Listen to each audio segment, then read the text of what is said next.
যে আওয়ামী লীগ হইল সেই রকম দল যে ন্যাব ভাসানীর প্রধান মাওলানা ভাসানীর কনফারেন্সে গিয়ে পুরো সভা ভণ্ডুল করে দিয়ে আসছে, লোক পাঠায়া মাওলানা ভাসানীকে হেনস্থা করছে, ওনার আশেপাশে লোকদেরকে মারছে, শেখ মুজিব করাইছে। শেখ মুজিব কিন্তু সেই লেভেলের গুন্ডা ছিল, লাঠিয়াল বাহিনীর প্রধান ছিল।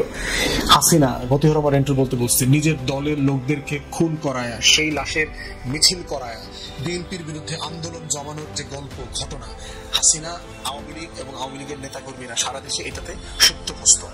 এই লেভেলের কাজ করবার ক্যাপাসিটি তার আছে। আওয়ামী লীগ এমন একটা রুথলেস ক্রিমিনাল অর্গানাইজেশন যে তার পক্ষে আমলারা কিন্তু জনতার মঞ্চ করছে, মহিউদ্দিন খান আলমগীর থেকে শুরু করে এই যে নুরুল হুদা বাটপার যেটা এখন জেলে আছে, এই ধরনের ক্রিমিনাল আমলা, সিভিল সোসাইটির মেম্বার, বুদ্ধিজীবী, লেখক, সাহিত্যিক, এই বিশাল চক্র আছে যারা শেখ হাসিনার জন্য, আওয়ামী লীগের জন্য, ভারতের স্বার্থ রক্ষা করবার জন্য যে কোনো কাজ করতে প্রস্তুত আছে। আসসালামু আলাইকুম।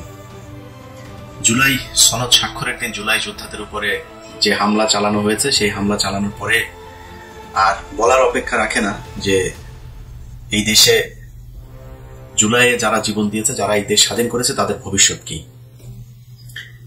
সামনের সারিতে যারা বসেছিল যে জুলাইয়ের এই যে যোদ্ধাদেরকে এভাবে পেটায় নির্মম ভাবে নির্যাতন করে তারপরে পুলিশ করলো, সামনে কারা বসেছিল একটু চেহারাগুলো দেখার জন্য অনুষ্ঠানটা দেখলাম। বেশিরভাগ চিনি না, এমনকি মানে যেই সব মানুষগুলো ধরেন 5 তারিখের পরপর আপনাদের প্রথম আমি বলেছিলাম যে এই সরকারটা আসলে ঠিক জায়গা থেকে সিলেকশন হয়নি। এটা ওয়াকার, প্রথম আলো, ডেইলি স্টার, ভারত, তাদের সিলেকশনের মাধ্যমে এটা একটা বানানো হয়েছে এবং আসিফ নজরুল এটার মূল নিয়ন্ত্রণে।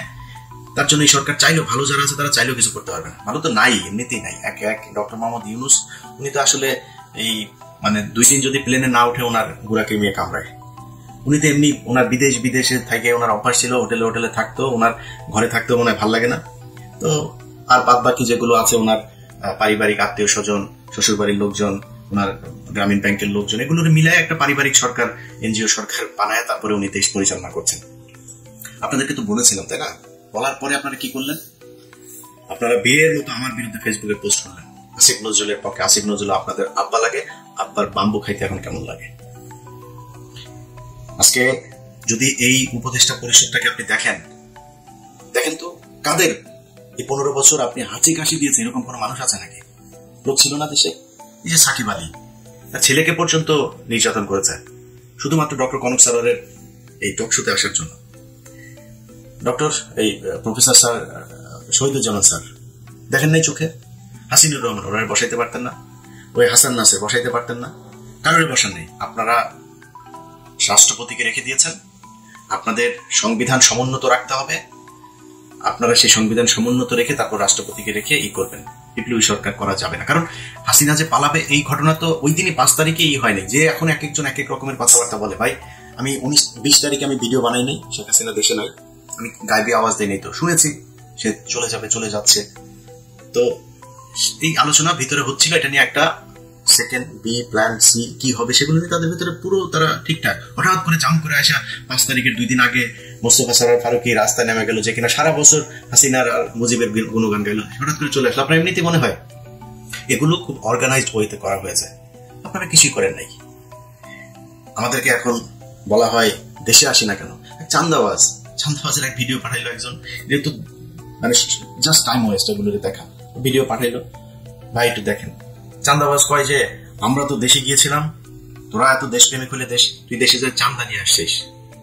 আমি ইলিয়াস এখানে বসে থেকে তোর বিডিআর বাপদেরকে যা জিজ্ঞেস করিস যে ইলিয়াস কয়জনকে ছাড়িয়েছে, তোর আলেম বাপদেরকে যা জিজ্ঞেস করিস, সবশেষ শফিউর রহমান ফারাবিরে যা জিজ্ঞেস করিস তোর বাপের অবদান কি ছিল, অ্যাটর্নি জেনারেলকে যা জিজ্ঞেস করিস যে তোর এই বাপ কতবার অ্যাটর্নি জেনারেলের হাত পা চেপে ধরেছে যে ভাই এটার একটু শুনানিটা আগায় দেন, যা জিজ্ঞেস করে। তোর বাপ এখানে বসে এগুলো করেছে, তোর বাপ দেশে গেলে এগুলি করতে পারবে না, এই কারণে দেশে যায় না। আর তোরা দেশে গেছিস, তোদের সমস্যা নাই তো, আজ পর্যন্ত বলছিস নাকি? তোরা ডিজিএফআই ভাতা খায়া তারপরে তোরা কথা বলিস টাকা পয়সার সমস্যা আছে। এই দিন থাইল্যান্ড, ওই দিন সিঙ্গাপুর, টাকা পাইস কই? তোর বাপের জমিদারি আছে, চোরের বাচ্চা। এগুলি আমরা বুঝি না কিছু, ওরা এসে আমাদের বোঝায়। দেশে চাই না এই কারণে, কারণ আমরা রয়্যাল লোকজনদের চারিদিকে বসায় রেখে তারপরে আপনারা সুন্দর দেশ গড়বেন সেই দেশে আমাদের তো টার্গেট তো না আওয়ামী লীগ না, আমাদের টার্গেট বিএনপি না, জামাত, কোনো কিছু না। আমাদের দেশে কোনো শত্রু নাই। আমার শত্রু ইসকন, আমার শত্রু ইন্ডিয়ান লোকজনদের সেট আপ করে সুন্দর করে আপনি বসায় রেখে তারপরে দেশ পরিচালনা করবেন, সেই দেশে আমরা যাব। এই দেশ পরিষ্কার না করা পর্যন্ত এই দেশ আমাদের জন্য জীবনে কোনোদিন এখানে কোনো কাজ করতে পারবো? কাজ দিচ্ছেন কোনোদিন? দিয়া দেখেন, যদি নাকি মিনিমাম টাকার 1 পয়সার যদি নাকি কোনো সমস্যা সেখানে দেখাইতে পারেন, নিজের গলায় নিজে জুতা পরে তারপর ঘুরবো। কোনো সুযোগ নেই তো। কোনো একটা ভালো লোক এখানে যাবে, এই যে তারেক রহমানের মামলার যে রায় দেওয়ার জন্য তার মাথায় পিস্তল ধরা হইলো, তার স্ত্রীর সাথে শেষ দেখাটা পর্যন্ত করতে পারে নাই। এই লোকটা বাইরে থেকে স্ত্রীটা মারা গেল, সেই লোকটাকে দুদকের চেয়ারম্যান মানব শুনলাম। লোকটা ঢুকতে দেয়নি, এই আসিফ নজরুল্লাহ ঢুকতে দেয়নি, চুরি করতে পারবে না। এখন দুদকের কি করে? দুদক কোথায় কোন উল্টায় ফেলছে আমার একটু বলেন তো? কোনো কিছু নাই, মাঝে মধ্যে দু একটা আওয়াজ দেয়, এটা নিয়ে তাদের বিশাল আকারে একটা দেখাচ্ছে। এই হচ্ছে গিয়ে দেশের অবস্থা। এই দেশে আমরা যাবো, যাই কি করবো? এখানে যে চাঁদাবাজি করবো তোদের মতো? তো ওরা এগুলি বলে মাঝে মধ্যে। এখন যাই হোক, এগুলি তো আর সবার কথার জবাব দেওয়ার সুযোগও নেই, সময়ও নেই। এগুলো বাদ দিয়ে যে কথাগুলো বলতে চাই, যে দেশ তো স্বাধীন হয়েছে আপনাদের রক্তের। আপনারা যে সাহস দেখিয়েছেন, এই সাহস ভাই আমি দেখাইতে পারবো, আগে থেকে সারেন্ডার করি। আমি যদি জুলাইতে দেশে থাকতাম, এইভাবে বন্দুকের সামনে আমি দাঁড়াইতে পারতাম না। আমি এটা আমার নিজের অক্ষমতা স্বীকার করছি। আপনারা সেটা করেছেন, আপনারা দেশ স্বাধীন করেছেন, আপনাদেরকেই করতে হবে। আমি বলছি না যে দেশের সরকার উল্টায় ফেলতে হবে, আবার নতুন সরকার আসে তারপর নির্বাচন বাইরে যাবে, ভাই দরকার নেই। আপনারা কিছু দাবি ঠিক করেন। আপনারা সবাই তো সোল্ড হয়ে যান নাই, তাই না? আপনাদের এই উপদেষ্টাদের সাথে ভাই যত কিছু হোক, যদি জিজ্ঞেস করেন আমারে যে 5 তারিখের আগের থেকে এখন ভালো আছে না, আল্লাহ অনেক ভালো রেখেছে 5 তারিখের আগের থেকে। এখনো মাঝে মধ্যে ঘুম থেকে ওঠার পরে আটকে উঠি যে শেখ হাসিনা কি আসলেই নাই। যখন মনে হয় না ঠিক আছে, ওকে ঠিক আছে, তখন মাথা ঠিক হয়।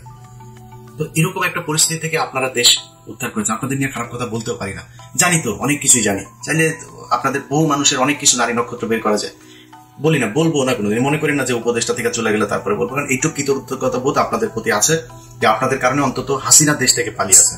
এটাই অনেক কিছু। শুনলাম টাকা কামাতে, আমি ভাই আপনারা এই টাকা পয়সা নিয়ে এত শুরু, মানুষের টাকার দরকার আছে।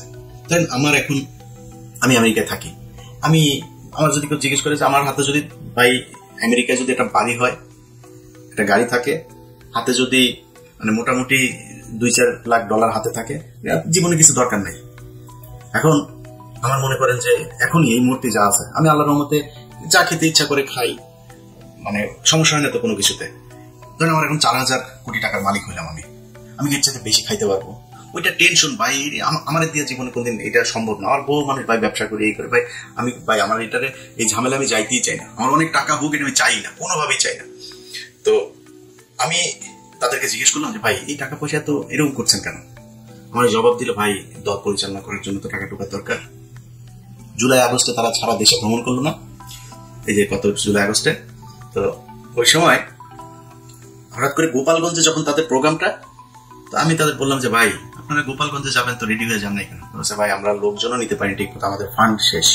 সম্ভবত বরিশাল থেকে তারা গোপালগঞ্জে এসেছিল, অথবা এটা কি মাদারীপুর থেকে গোপালগঞ্জে গিয়েছিল, আমার ঠিক মনে নেই, দুইটার একটা হবে। তো আমার তখন আবার বাংলা এডিশন উদ্বোধন হবে, যে কারণে ওদের সাথে কথা হচ্ছিল। তো ওরা আসার চেষ্টা করেছে, শেষ পর্যন্ত করতে পারেনি। এখন আমার বললো যে ভাই এই ব্যাপার, টাকা আমাদের ফান্ড নেই। তখন ওই যে টাকা পয়সা করলেন, এত টাকা এগুলি, ভাই ওনারা টাকা পয়সা দেন না। কেউ টাকা তুরস্কে পাঠিয়েছে, কেউ কানাডাতে পাঠিয়েছে, কেউ পর্তুগালে পাঠিয়েছে, অস্ট্রেলিয়াতে পাঠিয়েছে, আর আরো বেশ কয়েকটা দেশের নাম বলবো। এক একজন এক এক জায়গায় গিয়ে তারপরে এই টাকা পয়সা পাঠিয়ে যার যার টাকা শেষেই আনাচ্ছি। এখন এই যে এটা হইলো, ধরেন আপনাদের ভেতরে 5 জন 10 জন বা ধরলাম 100 জন মানুষ আপনারা টাকা পয়সা নিয়ে খুব মানে মজা করে খাইতে পারলেন। আচ্ছা ভাই এই দেশটা নিরাপত্তাটা যে আপনি ঠিক করলেন না, আপনি মনে করেন 5,000 কোটি টাকার মালিক হলেন, বিদেশে গিয়ে তারপরে সারা জীবন বসে খাবেন? মইনুদ্দিনের টাকার অভাব আছে? যে পরিমাণে ধান্দাবাজি সে করে গিয়েছে 111-এ, বহুত টাকা। জিজ্ঞেস করেন তো কেমন আছে, ফোন দিয়ে যায়নি ভাই কেমন আছেন, আমেরিকাতেই তো আছেন, খুব আরামেই তো আছেন, তাই না? জিজ্ঞেস করেন তো কেমন লাগে। এত মজা না বিদেশের জীবন।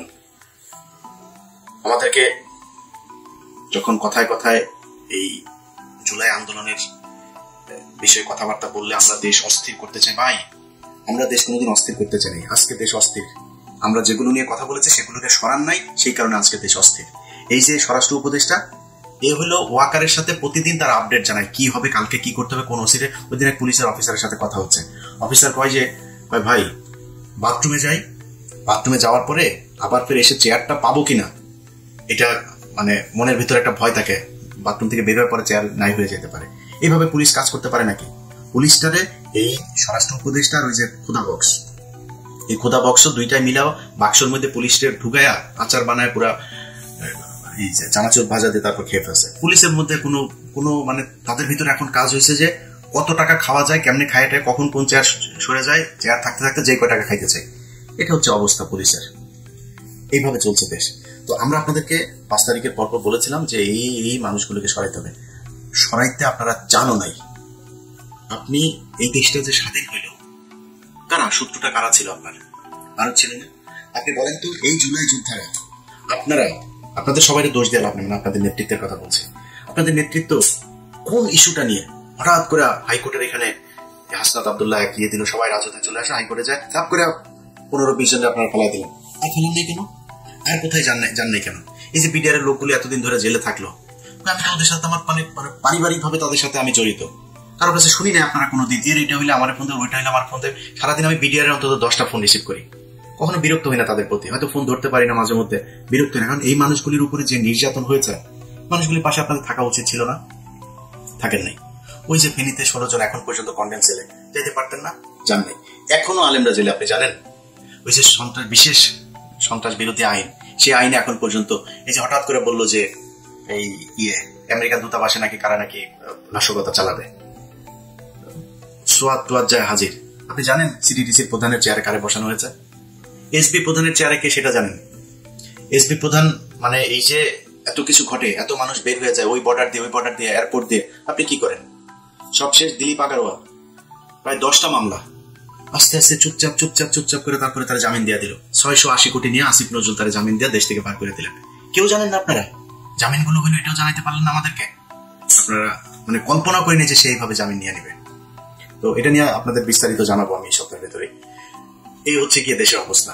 এখন ভাই আপনাদেরকে নিয়ে যত সমালোচনা করি, সমালোচনার পরে একটা জিনিস আমাদের বলতে হবে যে আপনাদের ভিতরে সবাই অমানুষ না, সবাই স্বার্থের জন্য বন্দুকের সামনে দাঁড়ান নাই। আপনাদেরকে এক হইতে হবে, দাবি জানাইতে হবে, এই জায়গা আমাদের ঠিক করতে হবে। এই জায়গা যদি ঠিক না করে সরকার, আবার দাঁড়াইতে হবে। এরা চুরি করে এরা সব ভদ্র শয়তানের মতো করে আমাদেরকে মাঝে মধ্যে সরকারের থেকে খুব ঊর্ধ্বতন একদম সরকারের সর্বোচ্চ লেভেলের একজন গত জুন মাসে আমার সাথে তার একটা মিটিং হইল, তো সে আমারে কাজ দিল। কাজ হয়েছে আগস্টের 5 তারিখ থেকে আগস্টের 15 তারিখের মধ্যে ওয়াকারকে ফেলে দেওয়া হবে। তো খুব জোর প্রচেষ্টা চালাইতে হবে ইলিয়াস ভাই। চালাইলাম, কই ফেলাইলেন না তো, ওয়াকারে তো আপনারা সরাইলেন না। আচ্ছা সে আবার ওই সময় বলছিল যে ইলিয়াস ভাই আপনাদের হেল্প লাগবে, আপনারা একটু সোশ্যাল মিডিয়াতে এটা ব্যাপারে একটা জনমত গঠন করেন। ওয়াকারের ব্যাপারে জনমত গঠন করা শেষ, ওয়াকারে আপনারা ফেলতে সে বলছিল যে অনেক ইফ বাট এগুলো থাকবে, এটা করা যাবে কিনা, বাট একটা চেষ্টা তারা করেছিল, করতে পারেন নাই। আচ্ছা ধরেন আমি সেনাপ্রধানকে সরানো খুব কঠিন। আচ্ছা আপনার আশপাশে চোর বাটপাট দিয়ে ভরা, মানে সবাই জানে যে ওরা চুরি করে, তাদেরকে সরাইতে পারেন নাই। আমার একটা দেশ বলেন তো, মিডিল ইস্টের এই দেশের মানুষগুলি তো কষ্ট করে, এদের কারণে এই যে আপনি এখন রিজার্ভ না সুরের বাচ্চারা তোরা সব কটা টাকা করছিস, পাচার করছিস। এই গত 1 বছরে শেখ হাসিনার সময়ের যে কোনো সময়ের চাইতে বেশি টাকা পাচার হয়েছে গত 1 বছরে। তোরা যে পাচার, সবশেষ দিলীপ আগারওয়ালের যে টাকা পাচার হলো না, এই টাকাও পাচার করেছে আমাদের চুয়াডাঙ্গার টরিক, ওর মাধ্যমে ওর সিঙ্গাপুরের ব্যবসা ওগুলি দেখায়, ওইখানে টাকা ভাগাভাগি হয়েছে। পাচার করলে প্রতিটা উপদেষ্টা টাকা পাচার করেছে। ওরা কয় আমাদের সেফ এক্সিট লাগবে না, সেফ এক্সিট, তোরা সেফ এক্সিট কই নিয়ে দিবে? তুই কই যাবি? ডিম একজনের মাথার উপরে তো গেছে দেখছিস না, ডিম পিছন দিয়া নিচে দিয়া ঢুকানো হবে। কই যাবি তোরা? কই আসবি? পৃথিবীর কোন দেশে যাবি? বিএনপি পেটাবে, আওয়ামী লীগ পেটাবে, শিবির পেটাবে, এই জুলাই আন্দোলনের এরা পেটাবে, সাধারণ মানুষ পেটাবে, যে যাবে ডিম ঢুকানো হবে ওইখানে। সেফ এক্সিট মারাইতে আর শেষ। তোরা মনে করছিস টাকা পয়সা মাইরে এমনি খাবি, খায়া তারপরে তোরা এগুলি যা মনে চায় তাই হয়েছে। আপনাদেরকে কথা দিছিলাম না যে আসিফ নজরুলের কই কি ধান্দাবাজি করে শুরু করতে যাচ্ছে, সেগুলো নিয়ে আমার এখানে নেক্সট 1 মাসে আমার ইউটিউব চ্যানেলে, ফেসবুকে ফলো রাখবেন, দেখতে পাবেন আস্তে আস্তে শুরু হচ্ছে কোথায় কি ধান্দাবাজি সে করেছে। তো এদেরকে নিয়ে আপনারা যারা জুলাই আন্দোলনে নেতৃত্ব দিয়েছেন, যারা যুদ্ধ করেছেন, আহত হয়েছেন, আপনাদের কাছে অনুরোধ থাকবে আপনারা এখন আলাদা না, এই মঞ্চ ওই মঞ্চ এত মঞ্চ রঞ্চনা ভাই, এক জায়গায় এক হইতে হবে, বলতে হবে যে আমাদের এই নেতৃত্বের এই সমস্যা, এরা এই কাজ করে না, আমরা যেটার জন্য দেশ স্বাধীন হয়েছে সেই কাজগুলো করে না, বাদ বলি আপনারা করেন নতুন করে। আপনারা কি জানেন যে এনসিপি, বিএনপি এবং জামাতের, আমি নাম ধরে বলতে পারি, কয়েকজন একদম মানে শুধুমাত্র তারা ইটা দিতে হবে, ওই নমিনেশন দিতে হবে, তার আসল ছেড়ে দিতে হবে। এরকম এই পর্যন্ত আমি 7 জনের তালিকা পেয়েছি, আরো হয়তো বা তাদের 3-4 জন 5 জনকে হয়তো দিবে, সব মিলে সর্বোচ্চ 15 জন হইতে পারে, তাদেরকে দিবে। আপনাদের কথা চিন্তা হবে, তারা এমপি হবে, এমপি হয়ে পরে 5 বছরে তারপরে আরো কিছুদিন খাবে। এই হচ্ছে তাদের মানে উদ্দেশ্য, ভবিষ্যৎ পরিকল্পনা আর কি। আপনাদের পরিকল্পনা যদি সেটা না হয়, নির্বাচনের আগে আপনাদের সেই দাবি জানাইতে হবে। আপনারা জুলাই আন্দোলন করেছেন, আমি যেহেতু ভাই আন্দোলনের সাথে ছিলাম না, আমরা কিছু না, আপনারা করেছেন, আপনারাই সেটার ব্যাপারে বলতে হবে। আপনাদের এখানে কারা কারা ধান্দাবাজি চাঁদাবাজি করছে, যারা জুলাই আন্দোলনের মানে বিরুদ্ধে বিপরীত দিকে গিয়ে দাঁড়িয়েছে, এই মানুষগুলোর ব্যাপারে আপনারা করেন, কথা বলেন, প্রতিবাদ করেন। একটা বড় ধরনের ঝাঁকি না দিলে এই সরকারের মানে হবে না। সেখানে যে তার গুলি করবে, গুলি করুক। আপনারা তো গুলি খান, মানে আমি আমার কথা বললাম, আমার বলবো যে তুই বিদেশে বসে তারপর করিস, এগুলো আমার বলতে পারে না, তুলে নেবে। আমার এত সাহস নাই, গুলির সামনে দাঁড়াইতে পারবো না। আমি ভাই খুব নিরীহ টাইপের লোক, আমার সাহস নাই, আগে বলে রাখি। তারা দেশে আছেন, আপনাদের কি করতে হবে? সো যদি তারা গুলি করে আপনাদেরকে হাসিনা পারছে নাকি রাস্তা থেকে সরাইতে পারে না। ন্যায্য দাবি এই দেশের প্রতিটা মানুষ আপনাদের সাথে আছে। এই দেশের সব মানুষ এখনো বিক্রি হয়ে যায় নাই, অমানুষ হয়ে যায় নাই। মানুষ চোখের সামনে দেখছে যে এতগুলো মানুষ মারা যাওয়ার পরে একটা দেশ কোথায় যেমন কোথায় শেষ, দেশটা যাচ্ছে কোথায়। এখন আওয়ামী লীগ মাঝে মধ্যে বলে, দেখছিস আওয়ামী লীগ বলার সুযোগ পায়, দেখ দেশ এই হচ্ছে ওই হচ্ছে, হাসে তারা। তো আওয়ামী লীগের লোকসানের সবশেষ বলে ভিডিওটা শেষ করি। শোন, তোদের জন্ম হয়েছে তোদের বাপের পিছন দিয়া, তোদেরকে কোনো মানুষের পয়দার যে জায়গা আছে, তোদের মানুষ হওয়ার জন্য যা যা প্রয়োজন, ওই মানুষ হওয়ার কোনো ক্যাটাগরির মধ্যে তোরা পড়িস না। তোদের এখন যদি এই দেশ যদি আরো খারাপ হয় না, তো শেখ হাসিনার মতো হইতে পারবে, মানে পৃথিবীর সবচেয়ে খারাপ দেশের মধ্যে যাওয়া শেখ হাসিনা বানাইতে পারবে না, যেই দেশে তার নিজের দেশের সেনাবাহিনীরে একটা ঘরের ভেতরে বন্দি করে রাখে, পুলিশে বন্দি করে রাখে, আলেমরে বন্দি করে রাখে। সেই দেশ তো নাই এখন, অনেক সমস্যা আছে, ওই জায়গায় যায়নি, যাইতে দেওয়া হবেও না। ধৈর্য ধর। এই দেশের ভিতরে সব মানুষ বিক্রি হয়ে যায়নি, সব মানুষের দিয়া ওদের ওরা যে অপকর্ম চাঁদাবাজি যেগুলো করছে, এই ধান্দাবাজি করাইতে পারবে না। যারা আজকে করছে তাদের বিচার এই দেশে হবে, আজকে হোক কালকে হোক। আর ডক্টর ইউনূস যদি বাংলাদেশে ওই জিয়া অরফানেজ ট্রাস্ট এটার এই দুর্নীতির জন্য যদি নাকি রাষ্ট্রপ্রধান হিসেবে খালেদা জিয়ার বিচার হয়, তোমার বিচারও হবে। তুমি সব চোর বাটপার নিয়ে এনজিওগ্রাম, তোমার পারিবারিক আত্মীয় স্বজন, শ্বশুর বাড়ির লোকজন নিয়ে তারপরে তুমি সরকার চালাবা, আর তোমার উপরে কোনো দায় আসবে না, এগুলো নিয়েও এই দেশে বিচার হইতে পারে। ওই দিনের কথা ভুলে যাও না। এই দেশে বহু ঘটনা ঘটেছে, বহুদিন পরে বিচার হয়েছে। শেখ হাসিনা 15 বছর মনে করেছিল কিছুই হবে না, এখন সেনাবাহিনীর মেজর জেনারেল পলায় যায় রাতের বেলা ওই পেঁয়াজের ফেরত ট্রাকের মধ্যে করে, তারপরে এই জয়।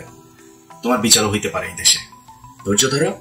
এই দেশের মানুষ সব সময় সঠিক সিদ্ধান্ত নিয়েছে, সব সময় এই দেশের সাধারণ মানুষ। অনেকে বলে থাকে এই দেশের মানুষ, ভাই আমি মনে করি না এই দেশের মানুষ খারাপ। মানুষ মাত্রই অপরাধ প্রবণ।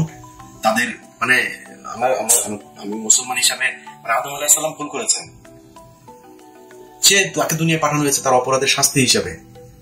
আমরা তো মানুষ, আমরা মানুষ অপরাধ প্রবণ। আমাদেরকে আইন দিয়ে, সুশাসন দিয়ে আমাদেরকে আটকায় রাখতে হবে, আমাদেরকে সঠিক পথে আনতে হবে। তুমি নিজে বা সব কটা চোর নিয়ে বসে আছো, সে দেশের মানুষ ঠিক হবে কেমনে? মানুষ এখন মানুষের ভিতরে হাই হতাশ, কে কোথেকে খাবে, কারটা খাবে, কি খাবে, কত টাকা, মানে কারোর মধ্যে শান্তি নেই। প্রতিটা সরকারি প্রতিষ্ঠানের মধ্যে কে কখন কারে চাকরি যায়, কি হয়, সবাই ধান্দা হয়, যত তাড়াতাড়ি পারে টাকা পয়সা, আর যা পায় সব করে। সবার মাথায় আছে যে দেশ থেকে চলে যেতে হবে, বাইরে গিয়ে তারপরে কয়েক বছর থাকতে হবে। কয় বছর থাকতে হবে সেটাও হয়তো জানে না, বাট অনেক বছর থাকতে হবে, যেহেতু 100 কোটি 1000 কোটি কোনো টাকায় তার মানে সন্তুষ্টি হচ্ছে না যে কত হইলে তারপরে বিদেশে গিয়ে অনেক বছর থাকা যাবে। হতে পারে সারা জীবনও থাকতে হইতে পারে। আপনি যদি এখন আমরা জিজ্ঞেস করেন যে ভাই শেখ হাসিনা আসতেই পারে, না আসার জন্য কি করেছেন আপনি, ইদানিং মানুষ কেউ ফোন টোন করে কিছু বললে ভাই হইতেই পারে, সমস্যা কি? এই ধরনের সব শেষ ঘটনার ভেতরেই এদিন যেদিন কু করার কথা বলা হচ্ছিল, কিনা কিন্তু আমার ফোন করলো ইলিয়াস এই ব্যাপার। আমি বলছি দাদা হইলে আপনার সমস্যা কি? কু হইলে আপনার কোনো সমস্যা আছে? আপনারা কেউ এখন এই সরকারের ভিতরে কেউ আপনার সাজেশন নেয়, আপনার কথা শুনে না কিছু শুনে? আপনার কু হইলে সমস্যা, কু হয়ে সেনাবাহিনীর আরেকটা পক্ষ আসবে, সমস্যা নেই তো আমাদের। আমরা এখন মানে একটা কি বলবো যে প্রতিটা মানুষ যেরকম বাংলাদেশে যে ভালো মানুষ তার ভেতরে হতাশা, খারাপ মানুষের ভেতরে হতাশা, সবার ভেতরে একটা হতাশা, অনিশ্চয়তা কাজ করে, আমার ভেতরে সেটা কাজ করছে। দেশটা এরকম হওয়ার কথা ছিল না। যাই হোক, ভিডিওটি একটু বানাইতে ভাই ভালো লাগে না। আর তারপরে বললাম যেগুলি যদি মনে চায় সঠিক কি করা দরকার, এই দেশে অনেক মানুষ আছে, নেতৃত্ব দেওয়ার মানুষও আছে, আন্দোলন করার মানুষও আছে, বন্দুকের সামনে দাঁড়ানোর মানুষও আছে। আপনাদেরকে ঠিক করতে হবে কি হবে। আমার পক্ষ থেকে, আমার জায়গা থেকে যদি কোনো সমর্থন, কোনো কিছু প্রয়োজন হয় জানায়, জীবন দিয়ে দিব এই দেশের জন্য। কিছু কিছু মানুষ আবার আছে এগুলি বললে আবার ওনারা বিএনপির ভাইদের ভিতরে অনেকে আছেন, বলে থাকেন যে তুই এত দেশপ্রেমিক, দেশে যাস না কেন? বললাম চান্দাবাজ, সারাদিন চান্দাবাজি করে। আমরা দেশে গিয়েছি, তোরা দেশে যাস না, তুই চান্দা আনতে দেশে গেছি। আমার তো চান্দা আনতে দেশে যাবো না, আমি দেশে যাওয়ার দরকার, আমার যেটা করার দরকার, দেশে যেটা করতে চেয়েছি সেটা এখনো করতে পারিনি, এই জন্য দেশে যায়নি। সো বিএনপির ভাইরা আবার কেউ কেউ মানে ধর একজনের নিয়ে আপনি কথা বলবেন, কারণ আমার তো আর আপনি বলতে পারেন না যে তুই চান্দা নিছিস ওখান থেকে, তুই এটা তো বলতে পারেন না। আমার কি বলে, তুই দেশে আসিস না কেন, তুই এত দেশপ্রেমিক, দেশে আসিস না কেন? বিএনপির ভাইরা আপনাদের অনেকেও এখনো দেশে যায়নি, একটু হিসাব করে কথাবার্তা বলেন। 2 দিনের মধ্যে এত চোখে পল্টি নিয়ে আপনাদের সব নেতা টেতারা আছে না, তারা কিন্তু খুব ভালো আছে, তারা এরই মধ্যে বহুত টাকা কামিয়েছে ভাই। এই ছাগলের 3 নাম্বার বাচ্চার মতো পিছনে পিছনে ঘুরবেন, আপনার এই কদিন পরে মার খাবেন, পেটুনি খাবেন, যদি নাকি দেশে কোনো উল্টাপাল্টা কিছু হয়। আসলে না করুন, এত কিছু হয়ে যায় নাই। রাতারাতি আমরা গত 15 বছর পরীক্ষা দিয়ে আসছি।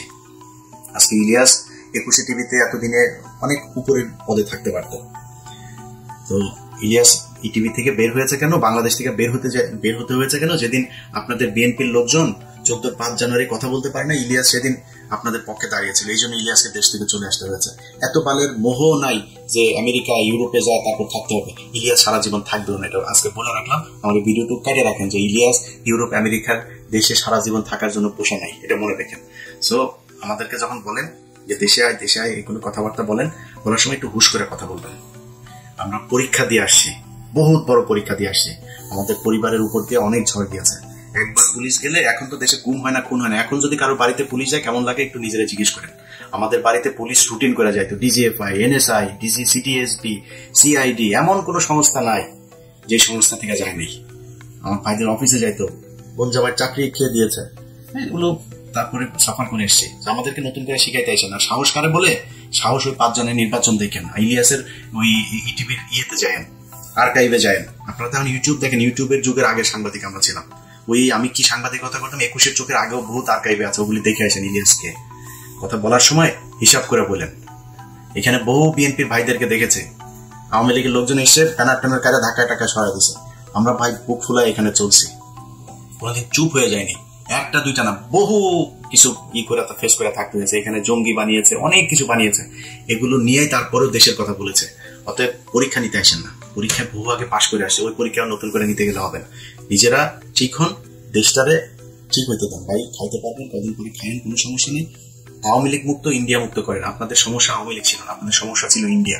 খালেদা জিয়া জেলে, হাসিনা জীবনে খালেদা জিয়ার জেলে পাঠাইতো না যদি ইন্ডিয়া না করতো। সাকা চৌধুরীর কোনোদিন হাসিনা দিত না। হাসিনা তো মানে ছিল আপনার, মানে স্বপ্ন ছিল হাসিনার বাপের, হাসিনারে সাকা চৌধুরীর কাছে বিয়ে দিবে, খারাপ সম্পর্ক ছিল না তাদের সাথে।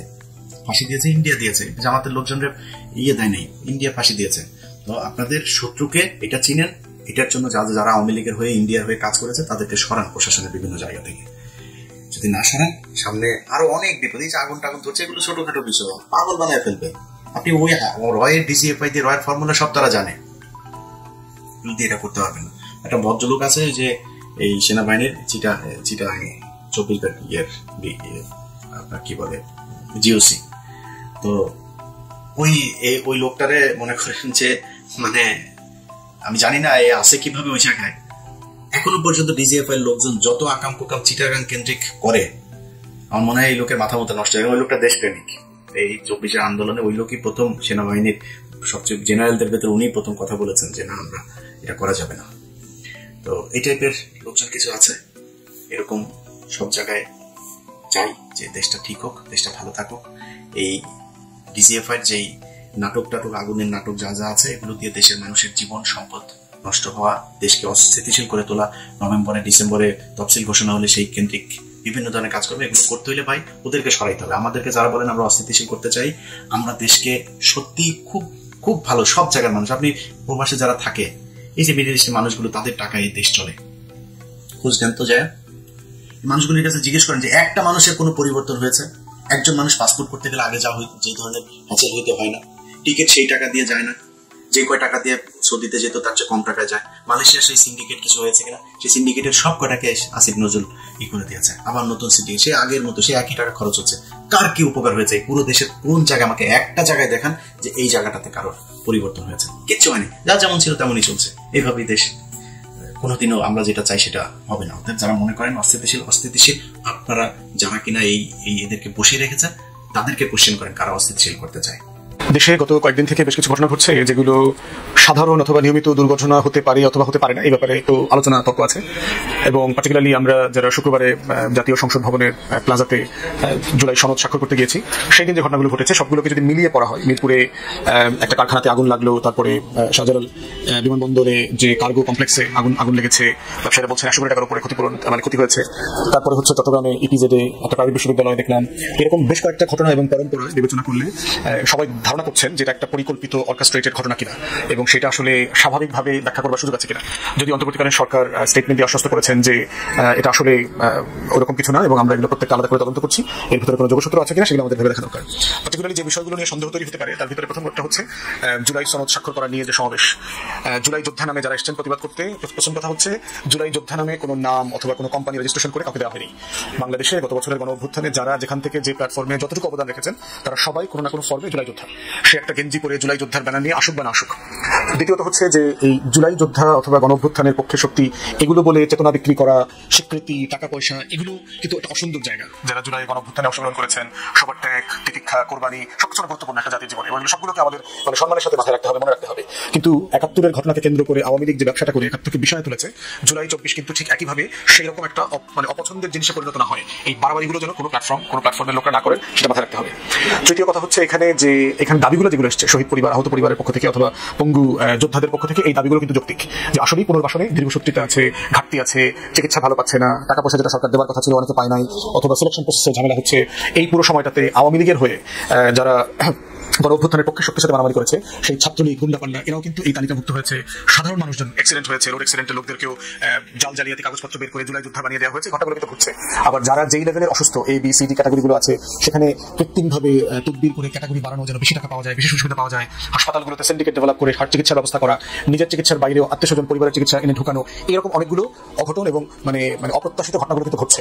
অতএব সেই জায়গাতে দাবিগুলোর ন্যায্যতার পাশাপাশি এই দাবিগুলোকে কেন্দ্র করে যা যা অসুন্দর ঘটনা ঘটছে সেগুলোকে যেন আমরা একসাথে মাথায় রাখি। এইটা নিয়ে কোনো ব্যবসা যেন না হয়, বাট অন্তর্বর্তীকালীন সরকার এবং রাষ্ট্রকে পারপেচুয়ালি এই গণ অভ্যুত্থানকে স্বীকৃতি দেওয়া এবং আমরা স্বাক্ষরে যেটা বলেছি, আমাদের স্বাক্ষরের ভিতরে একটা অঙ্গীকারনামাগুলো আমরা স্বাক্ষর করেছি, জুলাইকে আপহোল্ড করা, জুলাইয়ের যে অঙ্গীকার, জুলাইয়ের যে আকাঙ্ক্ষা, প্রত্যাশা, জুলাইয়ের যারা শহীদ, আহত পরিবার, তাদের পুনর্বাসন, চিকিৎসা এবং তাদের যে ক্ষতিপূরণ দেওয়া, সবকিছুর ব্যাপারে কিন্তু আমাদের একটা অঙ্গীকারনামা, এটাতেই আমরা সাইন করেছি।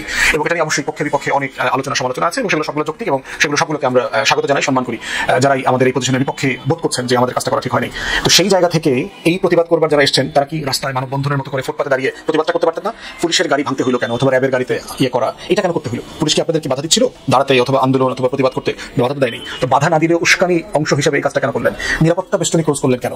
সারা দুনিয়াতেই রাষ্ট্র সরকারের ন্যায্য প্রতিবাদ করবার জায়গা আছে, সুযোগ আছে, আপনারা সেই প্রতিবাদটা করতেন। এটা করে আপনি কি করলেন? আপনি কি জুলাইকে সম্মানিত করলেন? জুলাইয়ের শহীদ, আহত যোদ্ধাদেরকে, যারা ন্যায্যতার জন্য লড়াই করছে তাদের সবাইকে সম্মানিত করলেন? না আসলে বাড়াবাড়ি করলেন, বিশৃঙ্খলা তৈরি করে? এটা করে আসলে আপনি কি অ্যাচিভ করলেন?